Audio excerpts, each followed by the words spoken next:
ada yang protes. Itu gitu. biasanya adalah santri-santri dari keluarga yang kurang paham tentang dunia pesantren. Ya, pernah kejadian ada santri baru sih, sebetulnya baru 10 hari mondok, orang tuanya datang, kemudian mau ketemu tidak boleh. Nah, kan agak emosi ya. Kemudian kan ada, ya kalau begitu anak saya tidak jadi mondok, ya monggo. Ya, daripada nanti kita berikan kebebasan tapi berbahaya bagi yang lain. Tapi akhirnya tetap mondok atau tidak? Berhenti. Ya, tapi jadi hanya satu orang. Hanya satu orang. Dari hampir 1.000 santri, satu orang 1.000 santri di Al-Falah. Di Al-Falah, ya. Bagaimana Pak Yai cara memberi pemahaman ini yang penting karena kan ya itu tadi tidak semua orang tua mau dan legowo ya. Karena sudah jarang ketemu, sekalinya sambang nggak boleh. Apa ya, kalau orang tua biasanya kan meluk gitu kan, nggak boleh meluk kayak gitu. Itu juga saya rasakan karena saya juga punya anak mondok ya di Madura juga seperti itu.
Assalamualaikum warahmatullahi wabarakatuh. Waalaikumsalam warahmatullahi wabarakatuh.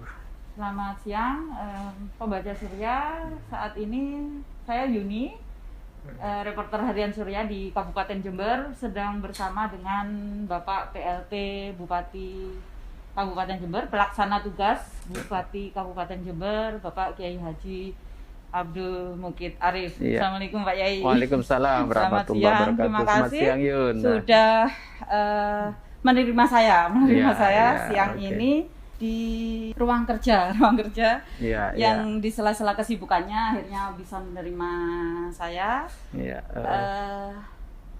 Bincang-bincang kita siang ini sih tentang untuk ulang tahun Surya besok yang ke-31, 10 November 2020, bertepatan dengan Hari Pahlawan.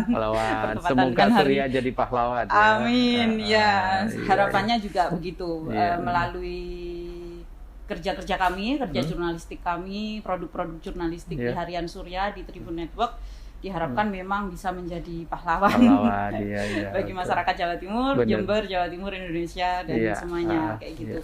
Nah, ini kebetulan kan sudah 8 bulan ini Pak Yai, kita kan Indonesia berduka juga dilanda pandemi dari 2 Maret sampai sekarang, pas 2 November ini masih gini, tapi kan kita sudah harus pada tatanan new normal, kita harus mengubah laku kita, bagaimana tetap sehat, tetap tangguh, tapi tetap beraktivitas menghadapi pandemi ini. Jadi tagline yang di ulang tahun yang ke-31 ini adalah cerdas dan kreatif dengan ubah laku Pak ya. Nah, kayak gitu.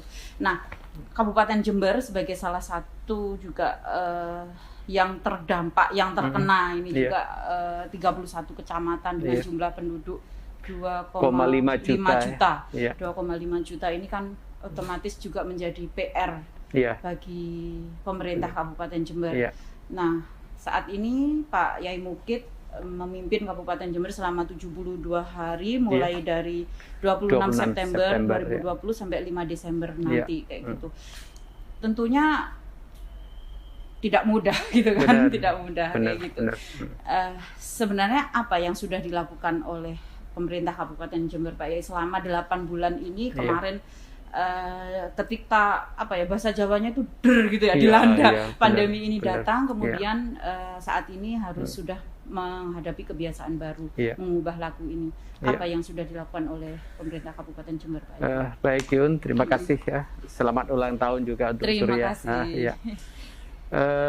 Sebagaimana kita tahu bahwa apa yang terjadi sekarang ini, COVID-19 ini betul-betul menggoncang segala sendi kehidupan masyarakat, sehingga dengan demikian sebetulnya ini bukan hanya tugas dari pemerintah Kabupaten Jember, tapi seluruh lapisan masyarakat harus merasa bertanggung jawab untuk bagaimana kita memutus persebaran yang ada, karena itu satu-satunya yang bisa kita lakukan. Program yang dilakukan oleh Jember ya seperti yang sudah kita ketahui bersama, sangat mengharapkan sosialisasi, mengedukasi masyarakat yang tidak pernah lelah untuk terbiasa menggunakan masker, kemudian menjaga jarak, dan kita terbiasa menggunakan cuci tangan ya, mencuci tangan dengan menggunakan sabun dan air yang mengalir, dan itu sudah dilaksanakan di berbagai tempat ya, di pondok pesantren, kemudian di data kami ini kaum buruh, pedagang pasar, insan transportasi, nelayan, AS dan sebagainya, dan juga sudah dilakukan rapid test terhadap ya komunitas-komunitas yang kami sebutkan. Di dalam data kami, jumlah yang di rapid test untuk pedagang pasar itu ada 10.159. Pegawai instansi ada 7.129, kemudian santri dan pengasuhnya ada 40.673. Petugas coklit pilkada juga tidak terlepas dari perhatian kita untuk juga ikut di rapid test, itu sebanyak 5.854. Kemudian petugas kesehatan ada 10.543 dan UTBK UNEJ itu ada 3.713. Itu yang sudah dilakukan, dan selain dari itu juga di Jember ini sudah ada pesantren tangguh ya, ada 6 pesantren tangguh, kemudian ada kampus tangguh, ada pasar tangguh, kemudian di mana dari sekian banyak lembaga yang kita jadikan sebagai katakanlah pilot proyek ya, sebagai percontohan. Misalnya di pondok pesantren itu ada 658 pondok pesantren, tetapi yang kita tunjuk ada sekitar 6 pondok pesantren tangguh bencana. Jumlah santri ada 50.000 santri. Bantuan santri yang pada awal pandemi ini mereka tetap bertahan di pesantren, tidak pulang karena berbagai pertimbangan. Itu kami kasih bantuan untuk keperluan sehari-hari mereka. Kemudian ada 40.673 santri yang dilakukan rapid test. Kemudian termasuk juga ini santri yang akan kembali ke pesantren, baik yang di Jember ataupun di luar Jember, itu kita sediakan transportasi. Jadi santri kumpul di satu tempat, kemudian rapid test, setelah itu tidak boleh ketemu dengan keluarga, tidak boleh langsung naik ke alat transportasi yang disediakan, langsung ke pondok pesantren yang dituju. Dengan maksud setelah rapid test tidak ada lagi interaksi dengan pihak lain, termasuk juga perlengkapan sholat, ya, obat-obatan dan sebagainya. Itu yang dilakukan sampai saat ini.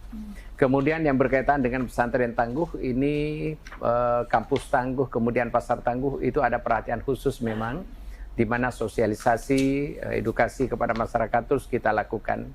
Ya sekitar itulah, penggunaan masker, kemudian cuci tangan, jaga jarak dan sebagainya ya. Fokus kepada pesantren tangguh Pak Yai, karena juga Pak Yai Mukid juga PLT Bupati ini adalah pengasuh pondok pesantren Al-Falah Karangharjo Silo. Iya betul. Nah, tentunya juga mengetahui tidak hanya struktur di pondok pesantren, tapi juga kultur di pondok pesantren. Nah, khusus untuk pesantren tangguh, dan kalau saya melihat kan kayaknya Jember juga sempat menjadi percontohan ya, dilihat oleh daerah-daerah lain, terutama oleh wali santri. Seperti tetangga saya itu dia anaknya mondok di Pasuruan. Ketika itu ini kita cerita kayaknya bisa untuk cerita kawan-kawan Pemkab ini.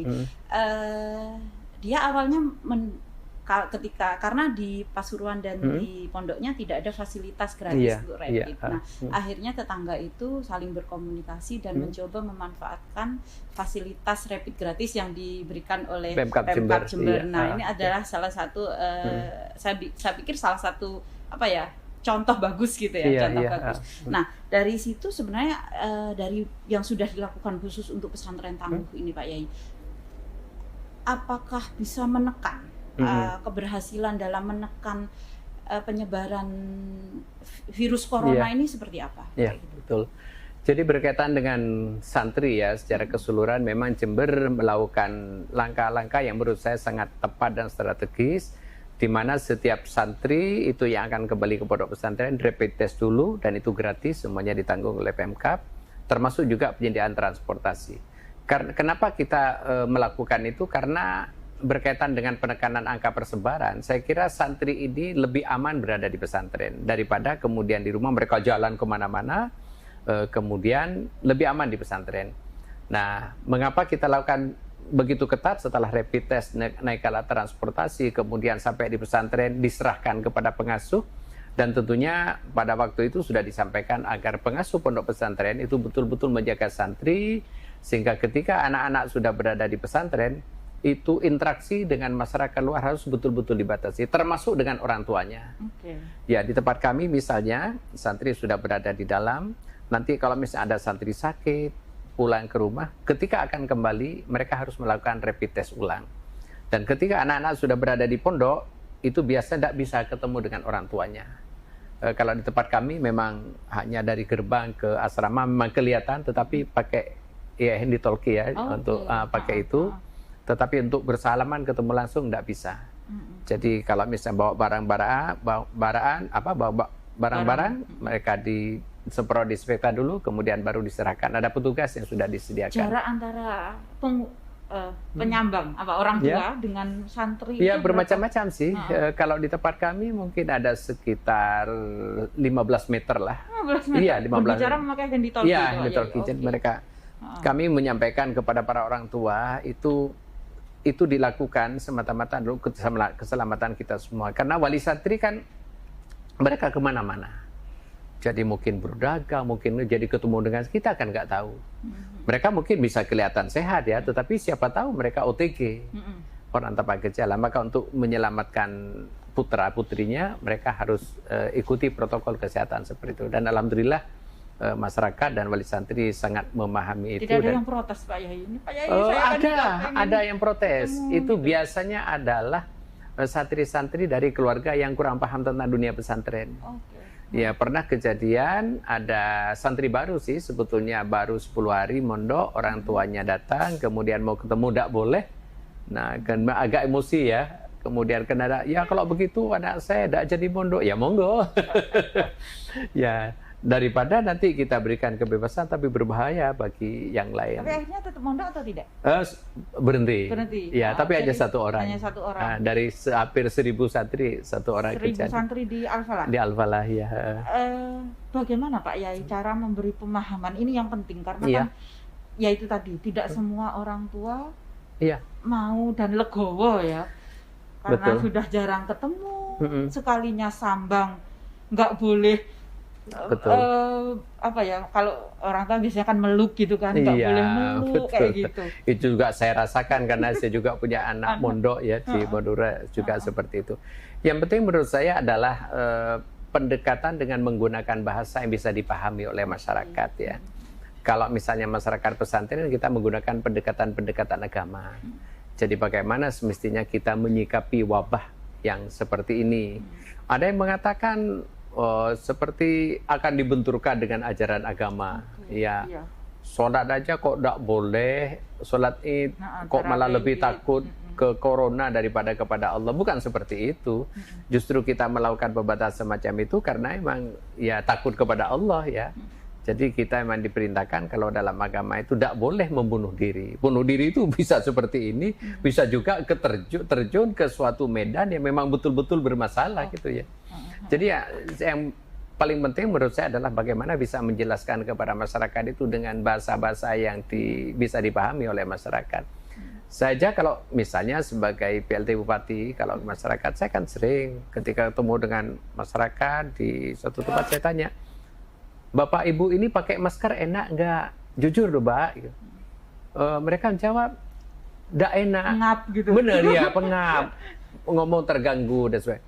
Saya katakan, Yang merasakan tidak enak itu bukan hanya panjenengan. Saya juga merasakan tidak enak. Tetapi mengapa ini dilakukan adalah untuk keselamatan diri kita dan keluarga kita. Jadi saya kira faktor sosialisasi dengan bahasa yang bisa diterima oleh masyarakat menjadi sangat penting menurut saya. Ya. Jadi kuncinya adalah bagaimana komunikasi, bagaimana cara berkomunikasi, betul. Menyampaikan ini supaya tidak juga menimbulkan kontroversi, tidak menyinggung kayak gitu dan lebih mengena. Betul. Karena memang kalau di pesantren itu ada istilah kaliminas biqadri uqulihim. Jadi kalau berbicara dengan seseorang, sesuaikan dengan tingkat intelektual mereka ya. Kalau kita bicara dengan tenaga kesehatan, dokter ya tentunya ya begitu. Tapi kalau bicara dengan orang kampung, ya harus dengan bahasa kampung. Iya, itu menjadi faktor komunikasi, itu menjadi sangat penting menurut saya. Apa yang sulit Pak Yai selama menjalankan program penanganan COVID ini? Karena kan menghadapi berbagai macam karakter. Berbicara tentang Kabupaten Jember ada aneka budaya kita di Pendalungan kayak gitu. Apa yang mungkin menjadi kendala? Tentang bagaimana menyadarkan masyarakat itu. Menyadarkan masyarakat kita ini adalah masyarakat dengan berbagai tingkat pendidikan yang beraneka ragam, terutama di daerah pinggiran ya, di daerah pinggiran. Itu menjadi salah satu yang menjadi perhatian kami. Jadi bagaimana kita datang ke daerah pinggiran, mereka itu tidak biasa pakai masker dan sebagainya. Oleh karena itu maka kesulitan-kesulitannya semacam ini menurut saya, seperti saya katakan di awal, pandemi ini bukan hanya masalah Pemkab, tetapi masalah kita semua. Makanya beberapa waktu yang lalu saya mengundang kurang lebih ada 60 tokoh agama ke Pemkab ini. Saya sebetulnya sih mau minta tolong karena Jember sedang ada ini pilbub, kemudian dalam kondisi corona, saya minta tolong kepada para tokoh untuk membantu kami bagaimana Jember tetap adem dan bagaimana mereka juga membantu kami untuk bagaimana masyarakat bisa sadar ya, bisa dalam kehidupan new normal ini kan itu harus dipahami oleh masyarakat. New normal itu kan bukan berarti kita normal betul ya, tetapi kita ya seperti dikatakan tadi kita berhati-hati disebabkan karena wabah pandemi, tetapi kegiatan ekonomi harus tetap berjalan. Oleh karena itu maka protokol kesehatan itu harus betul-betul diperhatikan. Ya. Nah, berbicara tentang yang telah dicapai Pak Yai, mungkin tentang persentase sampai sekarang berapa angka yang telah dicapai ya? Kemarin itu ya. COVID untuk apa yang dilakukan oleh Satgas di Kabupaten Jember ini, dan saya sangat bersyukur Jember ini sinergi antar Forkopimda itu sangat luar biasa ya, sangat luar biasa, dan kami sangat merasakan itu.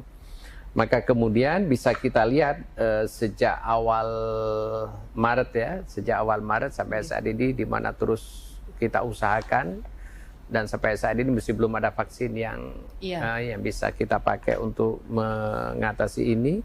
Di dalam data ini ada case fatality, persentase meninggal Kabupaten Jember itu ada 4,5%. Ini lebih rendah ya, lebih rendah jika dibandingkan dengan provinsi yang 7,19% ya. Jadi Jember hanya 4,5% tingkat persentase meninggal. Kemudian yang kedua, insiden rate Kabupaten Jember itu 45 per 100.000 penduduk. Ini berarti jauh lebih rendah dibandingkan dengan tingkat nasional yang 135 orang per 100.000 penduduk. Jadi Jember 45 per 100.000. Provinsi aja 123 per 100.000, Jember 45. Kemudian recovery rate, tingkat kesembuhannya di Kabupaten Jember itu 85,85%. Ini berarti jauh lebih tinggi dibandingkan dengan data nasional yang 80,51% ya, lebih tinggi sekitar hampir 6%. Dan ini merupakan sebuah hal yang harus disyukuri, tetapi kemudian oleh karena COVID-19 sampai saat ini masih belum bisa kita atasi, maka upaya yang telah dilakukan sejak awal sampai saat ini, dan ini harus terus ditekankan ke depan sampai pada saatnya nanti COVID ini semoga segera dicabut oleh Allah Subhanahu wa taala. Amin, amin. Iya.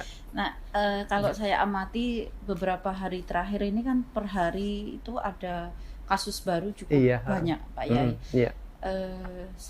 Di satu sisi juga sampai Desember nanti Jember menghadapi pilkada ya. Saat ini sudah ada tahapan kampanye. Kok rasanya gimana ya? Kasus baru muncul cukup banyak, belasan per hari, terus ada juga kegiatan yang harus berjalan. Nanti apa yang ini akan dilakukan oleh Pemkab ini nanti? Benar, memang akhir-akhir ini yang kita lihat itu yang terjadi di Jember adalah ini munculnya klaster-klaster perkantoran ya. Misalnya di lingkungan perguruan tinggi itu pernah terjadi, tetapi alhamdulillah sudah bisa diatasi. Kemudian pernah di kantor kejaksaan, juga kemudian kantor pengadilan, dan bahkan di Pemkab sendiri ada yang salah seorang Pol PP itu yang meninggal positif ini. Dan ini memang yang terjadi. Oleh karena itu maka kemudian yaitu tadi, jadi upaya-upaya yang telah kita lakukan dari awal sampai sekarang itu harus semakin ditegaskan ya. Kita tidak boleh merasa lelah, ya kita tidak boleh berhenti kita mengkampanyekan untuk bagaimana melaksanakan protokol kesehatan COVID-19 ini. Terlebih lagi kita saat ini yang paling berat ini, kita sedang melaksanakan Pilbub. Kalau pemilihan itu kita sudah hafal ya. Pilbub, Pilpres, Pilkup, Pilek, Pilkades. Itu sudah hafal sekali. Tetapi melaksanakan pemilu di saat pandemi baru saat ini.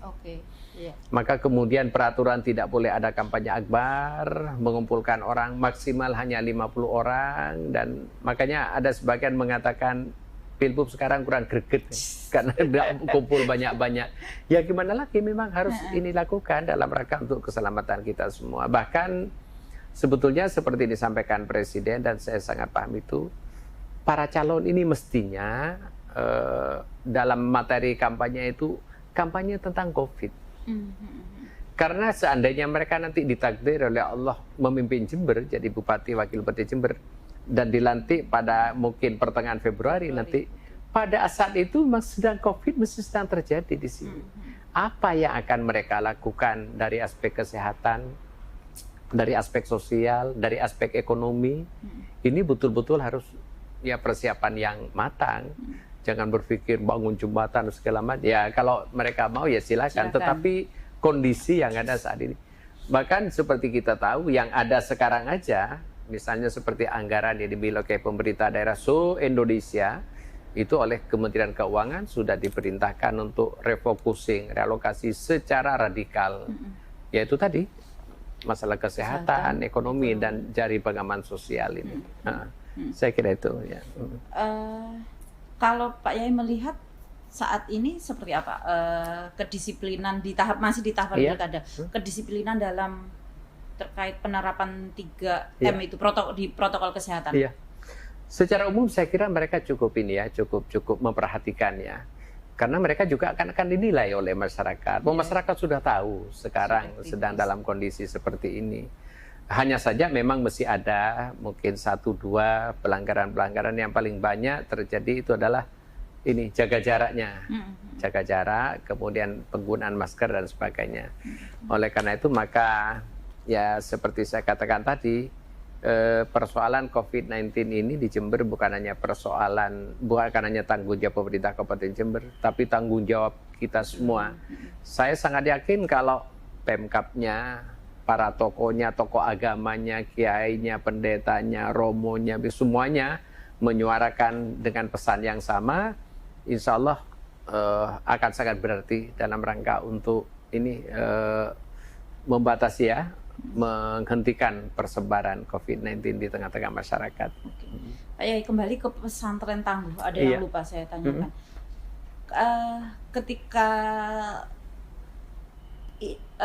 cara-cara tadi dilakukan oleh Pemkab Jember itu, ada tidak sampai lonjakan di pondok pesantren? Karena di beberapa daerah itu kan ternyata kan lonjakannya itu penyumbang terbesarnya juga di pondok pesantren. Kalau di Kabupaten Jember seperti apa? Betul. Saya kira data terakhir yang saya tahu itu dari lebih kurang 100 pesantren di Indonesia, itu ada 4.000 santri yang terpapar. Di Jember beberapa waktu yang lalu pernah terjadi di salah satu pesantren di Ampulu, ada 2 ya, pesantren di Ampulu dan satu lagi saya lupa, ada sampai 18 positif itu. Maka kemudian ketika terjadi semacam itu, maka kami dari Satgas dengan melalui nakes yang ada, tenaga kesehatan, bergerak cepat bagaimana melakukan langkah-langkah rapid, kemudian swab, kemudian isolasi, dan apa langkah-langkah yang dilakukan. Karena itu menjadi sangat penting untuk dilakukan. Karena sebagaimana kita tahu kalau sholat Id aja yang setahun sekali itu diatur sedemikian rupa cara. Bahkan disarankan untuk sholat Id di rumah. Itu padahal soalnya setahun sekali. Santri itu Yun 24 jam full day and night kumpul dalam satu komunitas seperti itu. Itu harus betul-betul dijaga dan harus selalu dipantau, dan kami selalu memantau itu. Ketika ada gejala kami harus gerak cepat, dan alhamdulillah kemarin di salah satu pesantren itu malah terjadinya bukan di pesantren, karena katanya pesantren ada kegiatan keluar, ternyata pulangnya bawa oleh-oleh. Iya. Tapi saya kira sampai ada lonjakan khusus di pesantren tidak ada ya? Saya kira tidak ada. Kalau di Jember, alhamdulillah ya? Sampai saat ini tidak ada. Jadi kan, memang ada kalau kemarin itu yang terjadi. Memang ada banyak klaster, tapi tidak. Maksud saya klaster pesantren alhamdulillah ini sampai ada. Menjadi yang menonjol kayak gitu. Nggak ada ya. Tidak sampai seperti ya, itu. Di kabupaten kayaknya pernah terjadi, tapi di Jember sampai. Kalau catatan kami memang ada di beberapa tempat ini menonjol dalam artian jumlahnya banyak. Bener. Lebih dari 100 hanya di satu pesantren kayak gitu kan. Alhamdulillah di Jember sampai saat ini, padahal di Jember ini ada sekitar 600 pesantren di Jember ya. Itu tidak terlepas dari peran kiai ya, peran pengurus pondok untuk bagaimana menerapkan protokol kesehatan di masing-masing pesantren itu. Ya. Pak Yai, kalau menurut Pak Yai ini kan juga akhirnya butuh nih di sebuah komunitas, di sebuah tempat perlu seorang penggerak untuk bagaimana menerapkan protokol kesehatan. Jadi seperti Pak Yai memimpin Jember, akhirnya menjadi ikonnya Jember. Saya sebagai pemimpin juga harus menjadi penggerak ubah laku. Perlu nggak tidak di setiap daerah, di setiap komunitas, di kalau mungkin di desa, di kecamatan atau di komunitas itu perlunya seorang yang menjadi penggerak ubah laku. Minimal menjadi wasit lah atau betul. Seperti itu. Saya kira sangat dalam pertemuan kemarin dengan rapat lengkap di jajaran Satgas COVID-19 yang di Jember ini memang kami mengusulkan itu. Jadi memang harus semakin banyak orang-orang yang bagaimana bisa memberikan penyadaran kepada masyarakat di setiap komunitas. Kalau pesantren itu gampang kan, kiainya nanti yang akan. Tetapi yang tidak kalah pentingnya sebetulnya menurut saya di setiap komunitas itu harus ada orang yang bertanggung jawab memantau perkembangan yang ada. Jadi setiap pesantren itu ada Satgas COVID-19 di pesantren. Sehingga setiap ada gejala, ada santri sakit, gejalanya gimana? Nah, kalau itu sudah mengarah kepada gejala, mereka lah yang harus proaktif.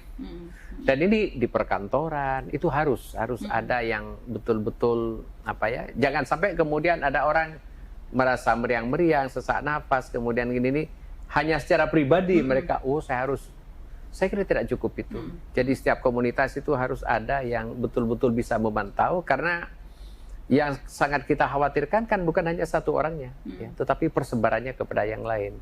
Ketika terjadi satu kasus, segera ditangani, insya Allah itu mungkin akan lebih efektif lah untuk tidak terjadi persebaran kepada komunitas yang lebih luas ya.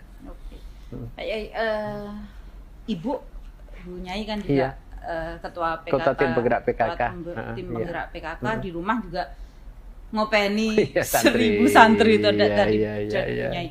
Jadi bagaimana kolaborasi antara Pak Yai dengan Pak Yai Muki dengan Ibu Maimunah dalam program ini menangani COVID ini? Benar, saya memang dengan Ibunya malah kalau saya kadang-kadang merasakan Bu Mumun yang lebih tegus daripada saya. Gitu? Iya, masa saya datang dari kantor nyampe rumah ganti baju, mandi gitu ya.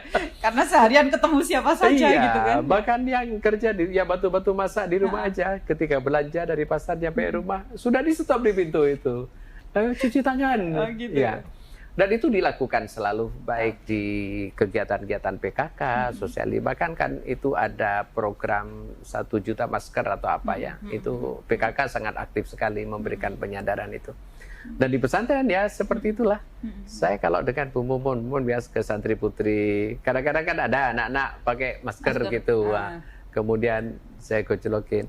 Kalau pakai masker bukan seperti itu oto. Ketika kamu mesti bayi tak akan gini karena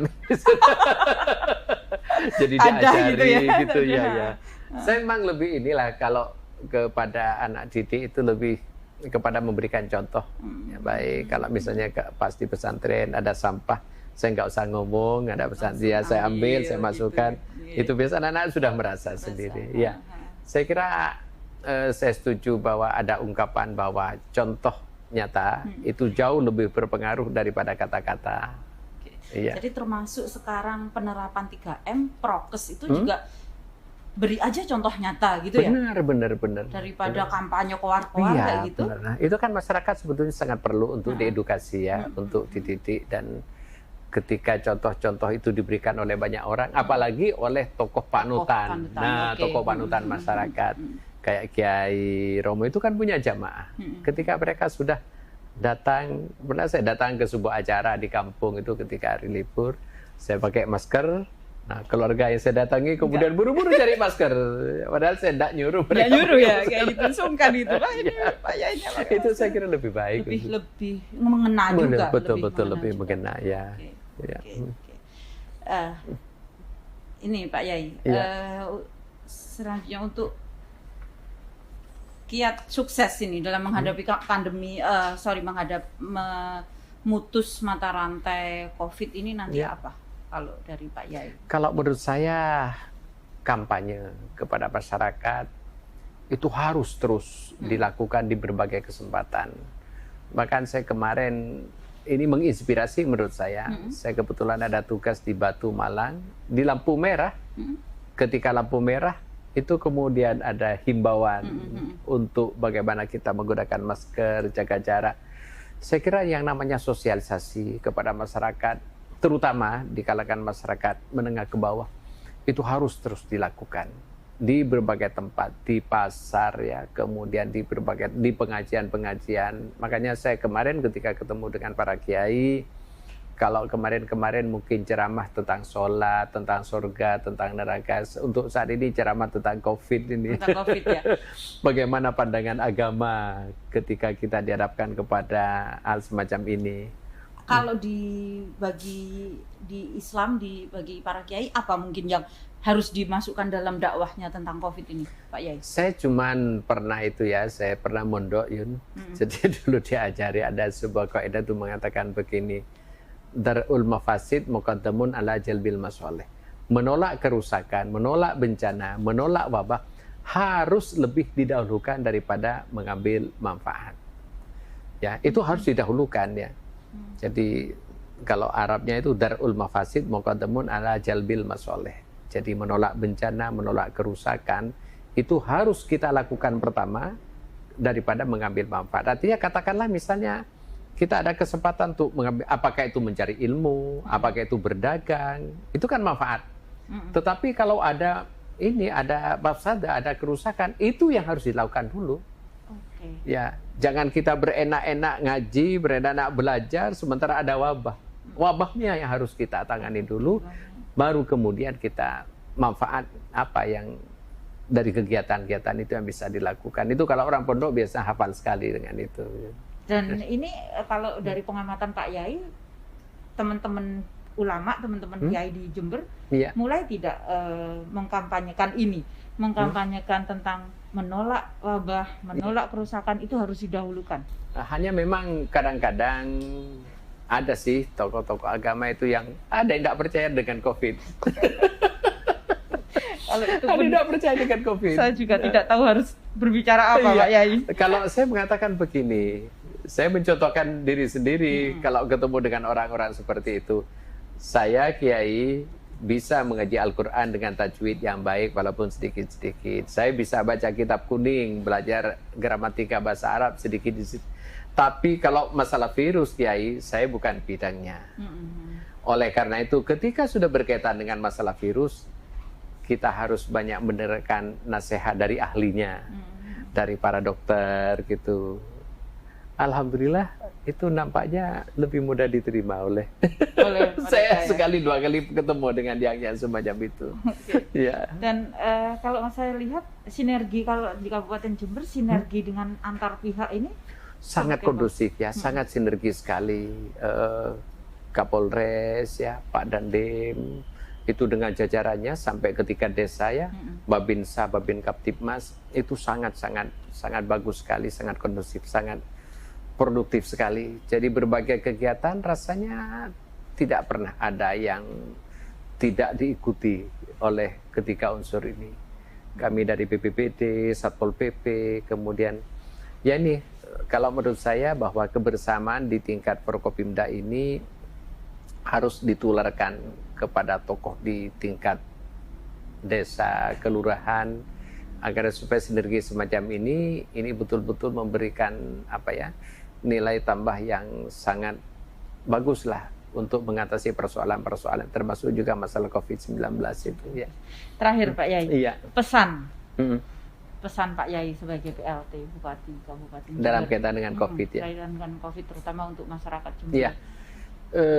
Pada saat ini kita sedang melaksanakan pemilihan bupati di Jember. Saya sangat mengharapkan kepada seluruh lapisan masyarakat Jember untuk bisa melaksanakan haknya memilih pemimpin nanti pada tanggal 9 Desember dengan datang ke TPS. Karena saya katakan memilih pemimpin itu wajib. Kita tidak bisa membayangkan kalau satu komunitas tidak ada pemimpinnya ya. Satu keluarga aja tidak ada pemimpinnya. Apalagi Jember dengan 2,5 juta penduduk ini harus ada pemimpin. Persoalan beda pilihan itu sesuatu yang biasa. Kita harus jaga persatuan, persaudaraan, itu beda pendapat tidak mesti harus berselisih. Kemudian yang tidak kalah pentingnya karena kita melaksanakan pilbub di saat COVID-19, kami sangat mengharapkan kepada masyarakat untuk betul-betul menerapkan prokes ya, protokol kesehatan COVID-19, sehingga nanti pilbubnya berjalan dengan aman, lancar, masyarakatnya juga aman dan sehat. Ya, saya kira mungkin itu yang sangat saya harapkan kepada masyarakat Jember kesemuanya. Oke. Ya. Pak Yai, terima kasih ngobrol-ngobrolnya. Ini sudah panjang lebar ini. Nanti selain di video nanti kita mungkin ngobrol-ngobrol lagi. Oke. Ya. Terima kasih Pak Yai telah memberikan edukasi kepada masyarakat gitu melalui kanal kami. Semoga ini nanti masyarakat benar-benar memang melaksanakan protokol kesehatan. Sayalah yang berterima kasih. Kalau tidak diajak ngobrol-ngobrol Yuni, bagaimana apa yang ada dalam pikiran saya bisa didengar oleh banyak orang. Makasih banyak Yuni. Terima kasih kepada Surya. Demikian ngobrol-ngobrol kami, ngobrol-ngobrol saya dengan Pak Kiai Haji Abdul Mukid Arif, Laksana Tugas Bupati Kabupaten Jember. Saya akhiri bincang-bincang siang hari ini. Selamat siang dan wassalamualaikum warahmatullahi wabarakatuh. Waalaikumsalam warahmatullahi wabarakatuh.